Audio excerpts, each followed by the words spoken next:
GTA Vice City на роутере, плата за обновление Windows 10, огромное обновление Telegram, приостановка TSMC из-за землетрясения в Тайване и новая российская игра Смута. Этот месяц оказался скучнее, чем март, но это по-прежнему моя новая рубрика Dot Night, в которой я расскажу самые интересные техноновости за последний месяц.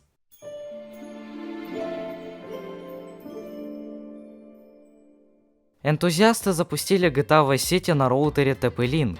В качестве игровой приставки был выбран TP-Link TL-VDR4900, который основан на архитектуре PowerPC. В общем, очень долго объяснять, но из-за процессора туда можно всунуть видеокарту с PCI Express 2.0. И с помощью Debian Linux и Radeon HD 7470 была запущена специальная сборка игры с открытым исходным кодом, подготовленная эксклюзивно для роутера. Судя по ролику, можно заметить играбельные 10-15 кадров. Парень прям стал олицетворением фразы «вот кому-то делать нечего». В Тайване произошло крупнейшее за последние 25 лет землетрясение магнитудой в 7,5 баллов. К слову, магнитуда измеряется в 9,5 бальной шкале. Стране пришлось эвакуировать граждан, и, что самое ужасное, землетрясение повлияло на компании, которые разрабатывают микроэлектронику. Досталось больше всего компании TSMC, которая является сотрудником Apple, AMD, Broadcom, Nvidia, MediaTek и даже Qualcomm. Да и вообще, TSMC является как минимум производителем процессоров для айфонов. И как назло, ситуация произошла именно в тот момент, когда разработка iPhone 16 наверняка в самом разгаре. Компания заявила, что остановила производство и оценивает повреждения. Люди предполагают, что Apple и Nvidia столкнутся с большими проблемами в дальнейшем, так как здание компании пострадало очень сильно, уже даже известно о 9 погибших. Так что будем надеяться, что ситуация нормализуется. Microsoft прекращает поддержку Android-приложений Windows с 2025 года. Киллер-фича Windows 11, которая была показана во всех трейлерах и презентациях под названием Windows Subsystem for Android, которая так и не добралась за пределы США, была объявлена как функция, которая прекращает поддержку в следующем году. Это означает, что пользователи больше не смогут устанавливать Android-приложения, и Amazon App Store будет полностью удален из Windows. Приложения, которые были установлены ранее, не будут обновляться. Кстати, еще летом прошлого года у меня должен был выйти ролик об этой функции, но меня подписчики отговорили, потому что эта функция никому не нужна. И они оказались правы. ChatGPT больше не требует регистрации. Нейросеть стала доступна абсолютно всем и без регистрации по номеру или почте. Но на санкции это никак не влияет, поэтому в России нейросеть остается недоступной. Домен Steam был внесен в реестр запрещенных сайтов в России и сразу же был оттуда убран. Если быть точнее, то в реестр был занесен Steam Community, то есть россияне могли лишиться как скриншотов, так и в целом доступа к инвентарю, что могло привести к большим проблемам. Но спустя несколько часов запись была удалена. Причиной блокировки стала запрещенная информация, которая находилась на сайте. Что именно имеется в виду, непонятно до сих пор, хотя это двухчасовое недоразумение происходило аж в конце февраля. Steam тот самый запрещенный контент убрал, и конфликт был решен. Выход GTA 6 может задержаться до 2026 года вместо 2025. Сначала говорили, GTA 6 уже на финальной стадии, Rockstar Games ищет опытных тестировщиков. Теперь же говорят, что по инсайдерской информации выход может задержаться. И настолько, что компания призывает всех работников обратно вернуться в офис на пятидневку, вместо того, чтобы работать удаленно. Якобы перенос может произойти из-за того, что работники отказываются работать на полный график. И из-за этого могут начаться внутренние конфликты. Глава YouTube запретила OpenAI использовать видеосервиса для обучения ИИ. То, чего боялся я и, возможно, многие другие люди, к большому счастью, не свершится. Нейросеть Sora и другие последующие их проекты не смогут получать доступ к роликам для обучения, если автор не дал на это право.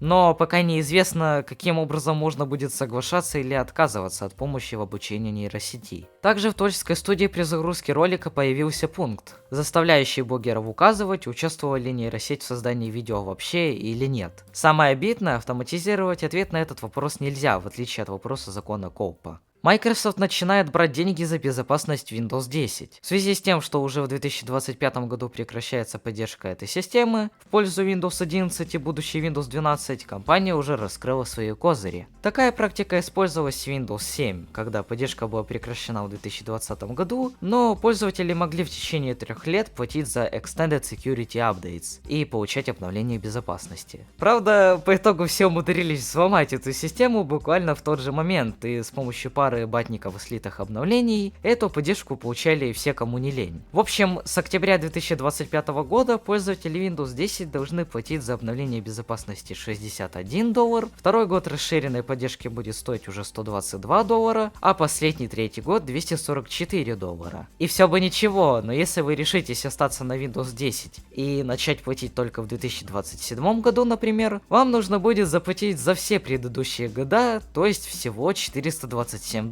Хотя я думаю, что и как с Windows 7 это все очень быстро и оперативно обойдут, а пользователи из России даже не будут об этом задумываться. Кстати, о России. 4 апреля вышла долгожданная и очень сильно распиаренная Смута, или Смута, которая разработана российской игровой студией Сибирия. Прошла только неделя, но игру уже успели обосрать все, кому не лень. Начиная от того, что это просто симулятор курьера несколько часового гуляния по городу, заканчивая тем, что при определенном уровне и прокачке персонажа у вас просто может сломаться прохождение сюжета. Разработчики оперативно дали реакцию на этот хайлайт и попросили откатить прокачку персонажа на несколько уровней назад. Также игру ругают за ужасную графику, ужасные диалоги, ужасный сюжет, ужасные NPC, а также ужасную оптимизацию. Как я понял, по сюжету это Москва 1612 года, которую надо деоккупировать от поляков. На разработку игры ушло более 3 лет и 500 миллионов рублей от Государственного института развития интернета. Discord попал в реестр социальных сетей Роскомнадзора. Теперь чат для геймеров будет обязан самостоятельно искать и удалять запрещенный контент, с чем, кстати, у Дискорда большие проблемы. Кстати, это довольно странно, потому что социальные сети, которые в реестре РКН, обязаны предоставлять данные пользователей по требованию ФСБ. Новостей касаемо Дискорда по поводу этого нет, но будьте начеку.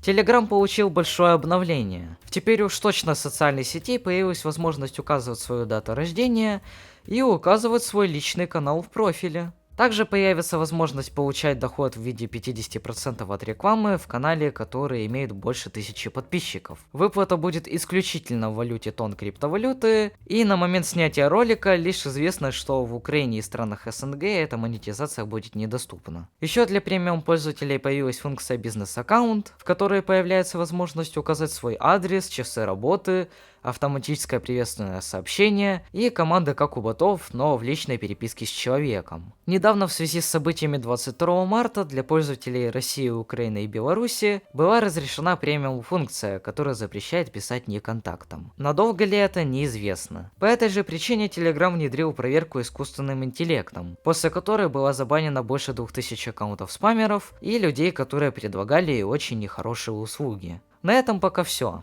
Я постарался набрать самые интересные новости, которые будут интересны всем. Из-за этого было сложно сделать ролик, да и к тому же март действительно был насыщеннее. Спасибо за просмотр, ставьте лайки, подписывайтесь на канал.